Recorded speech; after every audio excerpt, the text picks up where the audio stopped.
Hey everyone, now let us complete the different topics that are there under surface chemistry, okay, especially relating to adsorption. So you are supposed to study about Langmuir adsorption isotherm and then the BET equation as well as how to identify the surface area of adsorbent. Okay, so before we go for these concepts, let us understand what actually we mean by adsorption here, right? So you should carefully know the difference between adsorption and absorption here. Okay, so one simple example, when you take a sponge, so imagine this is a sponge, okay, and you will pour water on it. So you will dip a sponge into the water. So what you would observe is the water molecule will go into the sponge. So this is the inside area of a sponge, okay, so which is called as a bulk. Okay, right? So when you pour water onto a sponge, definitely all the water molecules will go into this. What do we say? This process is actually called as absorption. Whereas imagine if you pour a chalk powder, okay, so imagine this is a chalk powder. So you are spilling a chalk powder onto a sponge. So where does the chalk powder stay? Chalk powder stay on the surface of the sponge. So chalk powder will not go into the bulk. So the inside region of a sponge is a bulk region. So the chalk powder will only stay onto the surface. Okay, so it is not going into. So anything that is staying on the surface of the other particle or the other substance, then that process is called as adsorption. So first, this difference is very much important to understand. Absorption is the molecules that you are adding on to the other substance. You know, the molecules go into the bulk area of the substance. Whereas here, the molecules or the particles, they only stay on surface. They only stay on surface. So they will not go into the bulk. So these particles will not go into the bulk. They only stay on a surface. The molecule occupy the area that is there on a surface. So this process is called as adsorption here. So what is the definition that we can write? Okay, so molecules gets stuck on the surface of substance, okay, right? So that process is called as adsorption. So it is known as adsorption here. So now, you know, the one which provides a surface, say this is the one which is providing, okay, so this particular substance is providing surface, okay, surface, yes, this much is the surface available for the molecules to get stuck, right? So that is called as adsorbent.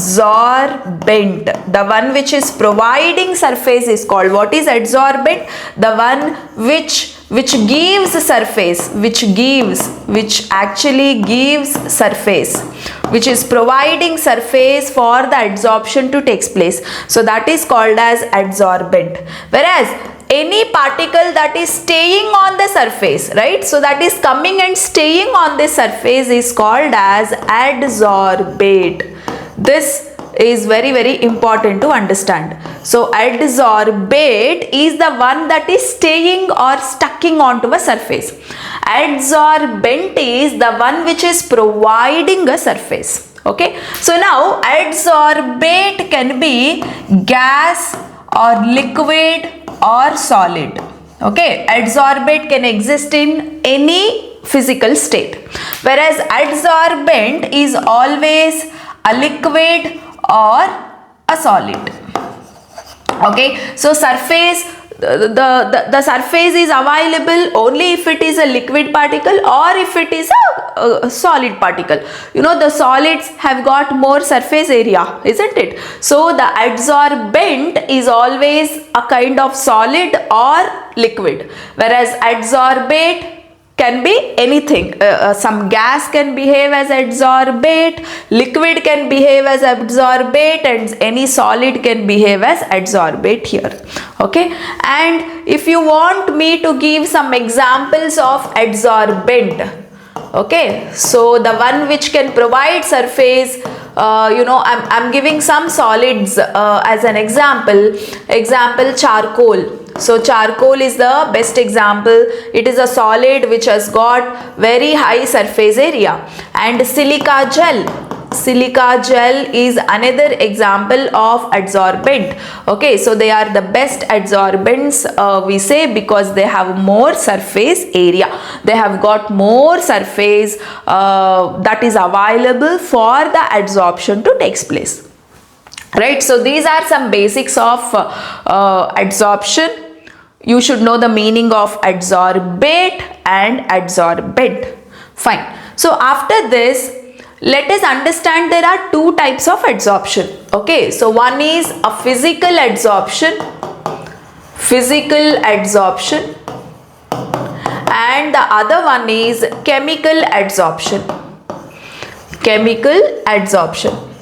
So physical adsorption is like, in physical adsorption, multi-layer formation takes place.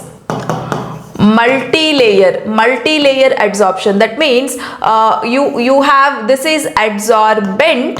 Okay, so adsorbent, and this is one layer of adsorbate that got settled. Upon this, one more layer will come and settle. Upon this, one more layer will come and settle. Like this, layer by layer, the molecules will get adsorbed on the surface of adsorbate. Okay, this kind of adsorption is called as multi-layer adsorption. Okay, and also the attraction between the adsorbate and adsorbent is very weak attraction. So you will observe very weak attractions like van der Waals forces of attraction. So usually van der Waals attractions are very weak. Say if these layers have to stay on the surface, there must be some attraction, right? So those attractions are very weak in physical adsorption. Okay, fine. So now in chemical adsorption, you will observe monolayer formation. Okay, so if this is your adsorbent which has given a surface, there is a possibility of only one layer of adsorbate to come and settle. So another layer will not form. Okay, right? So there is only one layer of adsorption that is happening on the surface, and here the attraction between adsorbate and adsorbent is very strong attractions. Okay, so very strong attractions, and you will have chemical bonds that is formed. Chemical bonds. Okay, so either ionic bond or covalent bond or whatever, some sort of chemical bonds are formed between, adsorbate molecule and adsorbent. Okay, so that's why the attraction between layer and the surface is very strong here. Okay, so this is the difference between physical adsorption and chemical adsorption. So in physical adsorption, you will observe the multi-layer formations. In chemical adsorption, you will have only a single layer formation. Here, the attraction between adsorbate and adsorbent is very weak. Even the attraction between the layers is also very weak. But here, the attraction between the adsorbate and adsorbent is really very strong because there are possibilities of forming chemical bonds. Okay, so these are some basic aspects that you need to know before you understand these concepts. And one more thing, here especially we are discussing, okay, we actually discuss how a gaseous adsorbate gets adsorbed on solid adsorbent. Okay, solid adsorbent.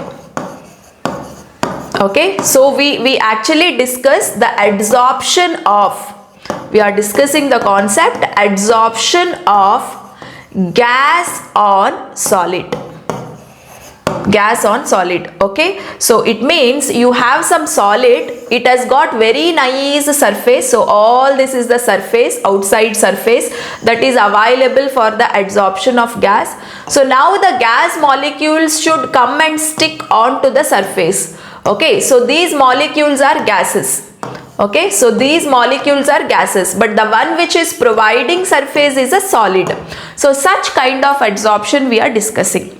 And now obviously as pressure increases, okay, so if you supply pressure from outside, okay, so imagine I have taken some gas in a beaker, I have a solid as an adsorbent. How does the gas molecules will go and adsorb on this surface, right? So when you apply a pressure from outside, yes or no? So if you keep on applying pressure, imagine if you are applying lot of pressure, then more and more gas molecules will go and stuck on the surface of a solid. I repeat once again, as you keep on applying pressure, then more and more gas molecules will go and stuck on the surface of a solid. So what I say is, as pressure increases, what will happen? Adsorption of gas on solid increases. On solid increases, right? So if you want more and more adsorption to get happen onto the surface of adsorbent, solid adsorbent, then what you have to apply? You have to apply pressure. So as you go on applying pressure, as pressure increases, more and more gas molecules will go and adsorb on the surface. So this is what the concept, and this is actually, so as pressure increases, adsorption of gas on solid increases. So this was initially explained by Freundlich adsorption isotherm.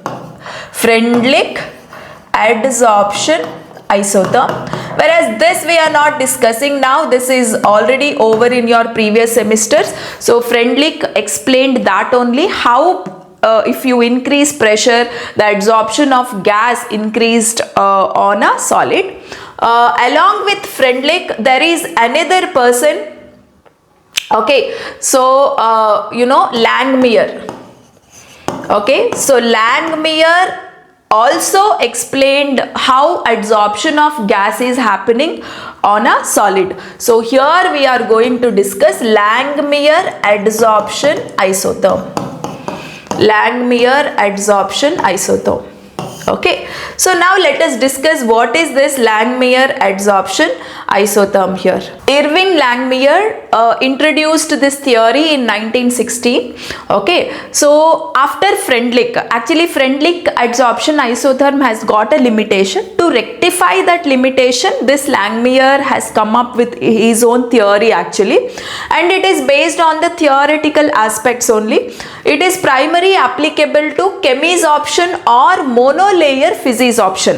Okay, so this particular concept is applicable only for chemical adsorption. Okay, so it is applicable for chemical adsorption, the very first point that you should know. Okay, so that means if you have a adsorbate which is providing a surface, if you have a adsorbent, so this is a adsorbent providing a surface, only one layer of molecules can go and settle. Okay, so other layer cannot come on the first layer, third layer cannot come on the second layer. Okay, so only one layer of molecules can come and settle. For such a process, this adsorption isotherm is very well applicable. Okay, yes. So what does this adsorption isotherm says? Isotherm in the sense any process that is happening at constant temperature. Okay, so whatever the theory is there, all these theories are applicable as long as the temperature is constant. Okay, so 2 points here very important. The theory is applicable at constant temperature, and the theory is applicable only for monolayer adsorption or the chemical adsorption. Okay, Yes. So what are the assumptions? So Langmuir has kept few assumptions. So all these assumptions you have to mention in your answer. So he assumed that, you know, adsorption is limited to single molecular layer. What he said is multiple layers will not form. Okay. So, you know, he assumed that only one layer of adsorption can happen on a surface. You know, this is the only possible adsorption that can happen according to him, and he says that multiple layers cannot happen. Okay, second layer cannot come over first, third layer cannot come over second. You know, multi-layer adsorption is not possible, only single monolayer adsorption is possible. Okay, and homogeneous surface, it means every adsorbent which is providing a surface will have a active sites. Okay, so all these active sites are equal. So what are this? These are called active sites. Okay, so all these active sites are equal. Okay, and adsorbate molecule which come and settle on the active sites, and all active sites are equally occupied with the same energy. That is what we mean by the second point. All adsorption sites, which means active sites on the adsorbent are equivalent and have the same affinity for the adsorbate molecule. All active sites have got same level of attraction, same type of attraction with adsorbate molecules that are coming and settling on them. Okay, so that is the second assumption. The third assumption is there is no lateral interaction. No lateral interaction means the second layer cannot come on to the first, or the third layer cannot come on to the second. That means multiple layer formation is not possible. So what is the meaning of the third assumption here? Multiple layer formation. Okay, so multiple layer formation is not possible. Okay, yeah, there is no interaction between adjacent adsorbed molecule, and also multiple layers are not possible. So there is no interaction between this adsorbate and this adsorbate also. Okay, so nearby the molecules who are settling on the active site, no, this molecule will never interact with this will never interact with this will never interact with this. So that is also a meaning for the third point. Okay, and now the fourth point is adsorption and desorption is always in a equilibrium condition. Okay, so the number of molecules that come and get adsorbed is always equal to the desorption. So here adsorption and desorption is in equilibrium condition. Desorption means what? Going away. The molecules which came and adsorbed will go away after some time. So adsorption and desorption will happen in equal rates. Okay, so that is what we mean by equilibrium condition. So these are the assumptions of Langmuir. Okay, so what are the assumptions? Only monolayer formation would happen.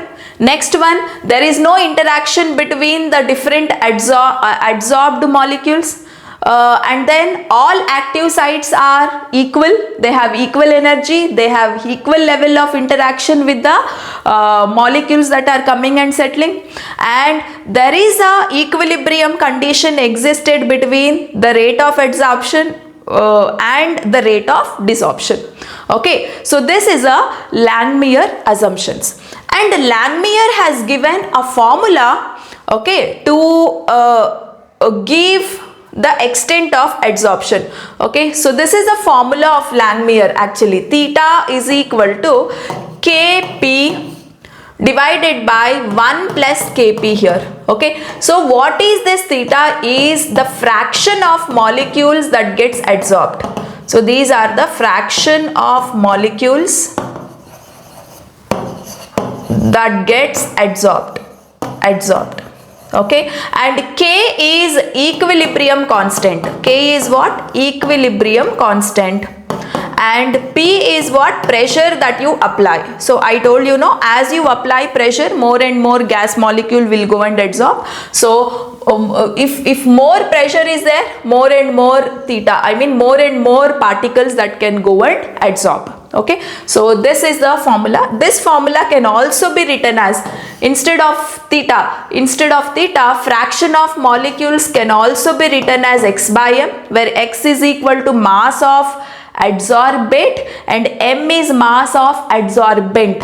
Okay, so this x by m represents the number of molecules that went and adsorbed. So x by m is equal to, so you can write it as AP divided by 1 plus BP here. So P means pressure, and what are A and B? A and B are Langmuir constants. A and B are Langmuir adsorption constants. Okay, so you can nicely mention all the assumptions and you mention this formula and explain the terms. That can be a good answer for Langmuir adsorption isotherm. Okay, yes. So now the limitation of Langmuir adsorption isotherm is it cannot explain. So what is the limitation? What is the drawback of Langmuir adsorption isotherm? It cannot explain multi-layer formation. It cannot explain multi-layer formation, isn't it? So actually speaking, multi-layer formations do happen. That means, you know, this is first layer of adsorbed molecule, second layer can come on first layer, third layer can come on second layer. So this is possible, but why this is not possible? Okay, all that is not explained by Langmuir. Okay, so that is the major limitation.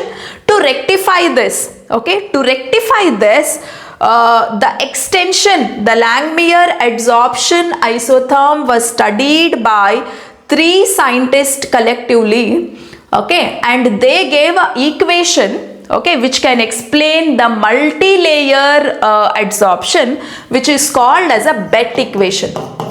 So what is a BET equation? So here BET is nothing but the first letters of scientists that they have taken. So they developed the equation. So this BET equation is nothing but the extension of, it is the extension of Langmuir adsorption only. It is an extension of Langmuir adsorption. Okay, so which is called as a BET equation, which actually rectifies the problem of multi-layer formations. Multi-layer physical adsorption is explained by BET equation.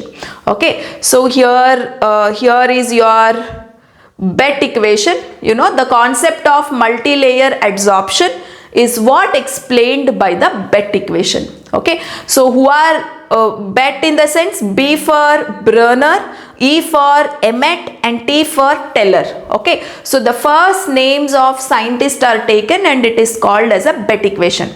Okay, so you can write that BET equation is the extension of Langmuir adsorption, and BET equation explains us how multi-layer formations takes place, multi-layer adsorptions happens comfortably. Okay, so you no need to study the derivation of BET equation. You just have to know what is BET equation and the meanings of different terms. Okay, so now I will write the BET equation that is there here. So 1 divided by, okay, V into P naught by P minus 1, okay, is equal to C minus 1 divided by VMC. Okay, it's a quite a big equation, P by P naught, right, plus 1 by VMC.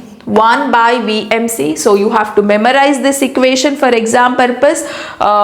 When you understand its derivation, you no need to memorize. Since its derivation is not there to study, I have directly given the equation. So 1 by P into P naught by P minus 1 is equal to C minus 1 divided by VMC P by P naught plus 1 by VMC. Okay, so this is the equation. Practice it 3 or 4 times, it becomes easy. Now I will explain the terms. So what is V here? V is nothing but total volume of gas adsorbed. So what is V here? Total amount of gas that is absorbed. Total volume of gas adsorbed. At the pressure P. So as pressure increases only, more and more gas molecules will go and occupy the surface. So V is total volume of a gas, P is pressure at which the gas is getting adsorbed.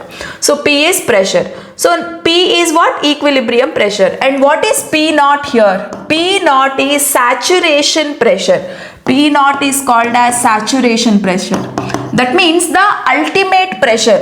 So after this pressure, no more adsorption takes place. Okay, so at high pressures, adsorption remains constant. Okay, so only at certain limited pressure, as you increase pressure, adsorption keeps on increases. But once you reach certain limit of pressure, the adsorption will stop. So P naught is that highest limit of pressure above which adsorption is not at all happening. Okay, so that is what P naught here. Okay, and next is what is Vm? Vm is volume of gas required to form a complete monolayer. This is very important. Vm is what? Volume of gas required to form one monolayer. Okay, so to form one layer, I told you, to form one layer of molecules, to adsorb one layer of molecules. Okay, so how much is the gas required to form one layer? Okay, that is called as Vm. And what is C here? C is nothing but, capital C is nothing but bet constant. Bet constant. Okay, so this is all about the bet equation. Okay, so bet equation, and these are the meanings of different terms. And what is the use of bet equation? Bet equation will help us to understand how multi-layer adsorption is happening, how different layers are formed on one above the other. So that process is explained in the form of a mathematical equation. That is what we mean by bet equation here.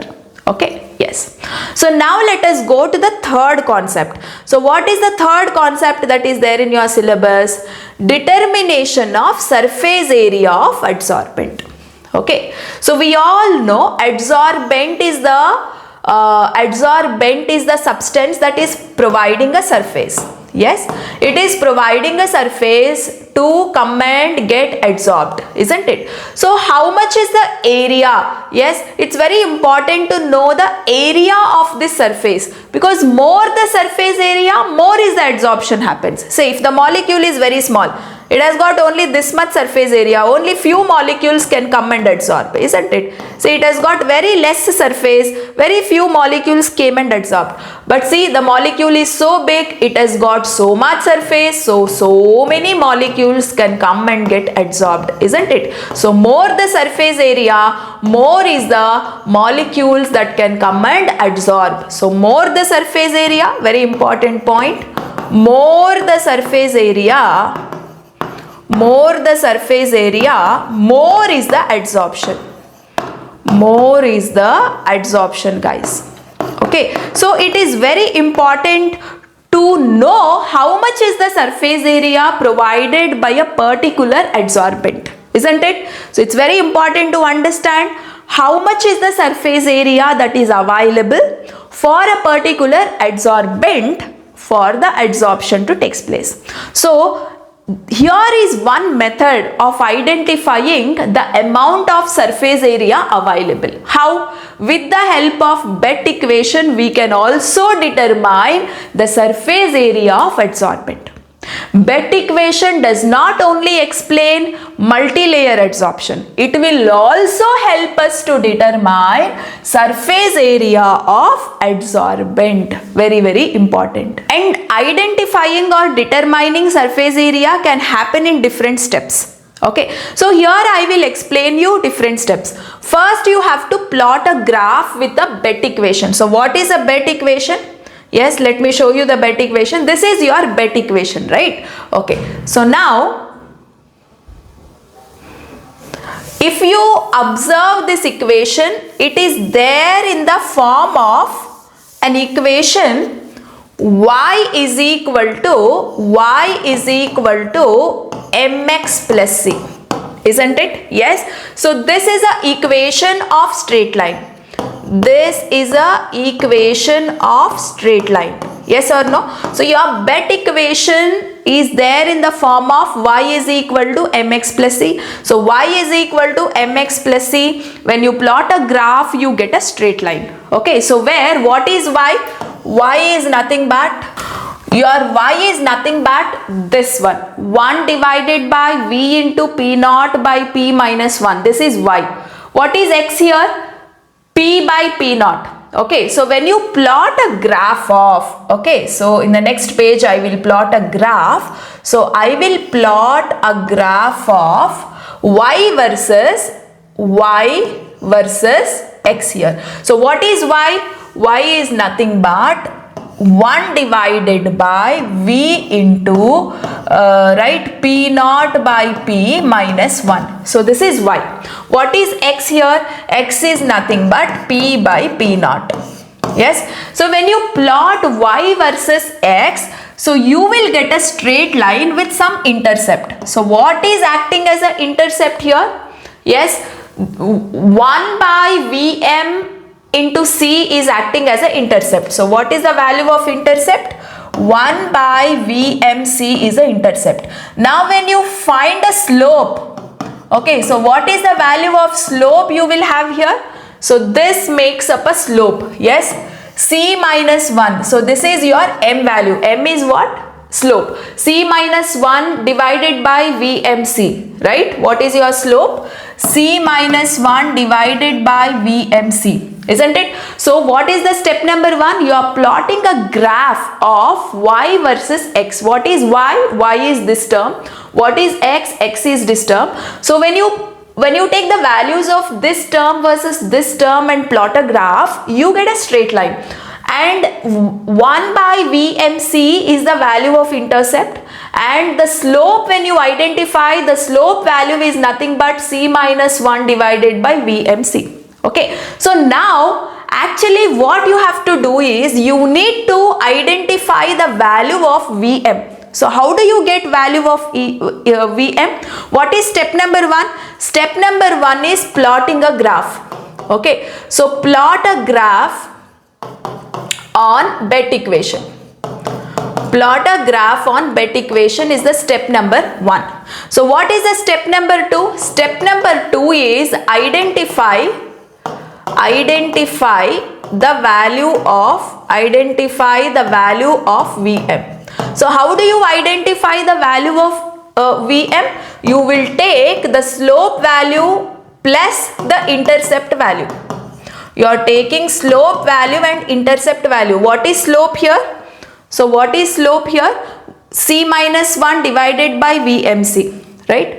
C minus 1 divided by VMC. What is intercept value? Intercept value is 1 by VMC. Okay, 1 by VMC. So from this you have to calculate the Vm value. Okay, so by doing slope plus intercept, we will find Vm value. Okay, by adding this value plus this value, you can get to know Vm value here. Okay, so after you find Vm value, okay, so after you find Vm value, then calculate the total surface area. Okay, what is step number 3? Step number 3 is calculate the total surface area. Okay, for that one formula is there. What is the formula to calculate total surface area? A total. Okay, so A is nothing but surface area. What is A? A is nothing but surface area.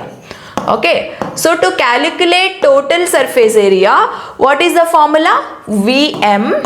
Okay, so Vm into Avogadro number into sigma, okay, I'll tell you what is sigma, divided by 22.4 liters. Okay, so here Vm is the one which you found out through the graph. Okay, so how did you find out the Vm value? Vm value you will find out through graph. So that Vm value we are taking for the main formula. It is necessary for the main formula. That's why we found out Vm value practically through the graph. Okay, so now we are substituting Vm value here. N is Avogadro number. What is Avogadro number? 6.023 into 10 power 23 molecules, and sigma is nothing but, so the value of sigma also is constant, that you need to remember for a particular gas here. So what is sigma is cross sectional area of adsorbate molecule. Okay, so it is a cross sectional area of adsorbate molecule. Adsorbate molecule. Okay, so if the adsorbate molecule is nitrogen, here we have considered nitrogen as an example. For nitrogen it is 16.2. For oxygen it can be different. For hydrogen it can be different. For molecule to molecule that sigma value will vary. You have to know that you have to substitute, divided by 22.4, which is a molar value. Okay, so by substituting everything you will get the total surface area, right? So it is, how do you determine the surface area of a particular adsorbent? It's very simple. It is done in 3 steps. What is step number 1? You are plotting a graph on Bett equation. It is satisfying. What is it satisfying? It is satisfying the equation of straight line, that is y is equal to mx plus c. So when you take a Bett equation and plot y versus x, y is nothing but this term, x is nothing but this term, you will get a straight line. From slope and intercept you can able to calculate the value of Vm, and that Vm value you will substitute in the main formula which is used to calculate the surface area. Okay, so Vm value, Avogadro number, sigma value is nothing but the cross sectional area of adsorbate. Okay, so that you will substitute and you can able to find out how much is the surface area for a particular adsorbent. Okay, so this is the determination of surface area.